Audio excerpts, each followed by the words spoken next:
Ligjin e bën të ri, por koeficientin e pagave e lan atë të vjetrin. Qeveria në detyrë në projekt buxhetin e 2026, të cilin e ka siguruar Klan Kosova, nuk parashën ngritje të vlerës së njësisë për rrogat e punonjësve të sektorit publik, anëse konsiderohet që kjo duhet bëhet çdo fillim vet. Që është obliguar të respektoj ligjin dhe ligji për paga thotë që çdo vit kalendarik është obliguar që ta rishikoj dhe ta bëjë rritjen e vlerës së koeficientit.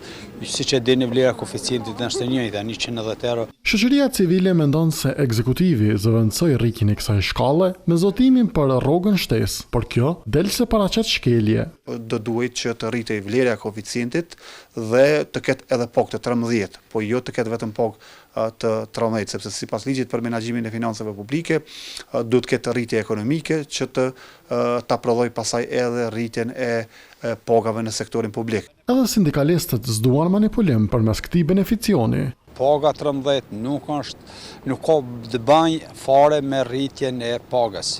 Aja është vetë fjala është pagë.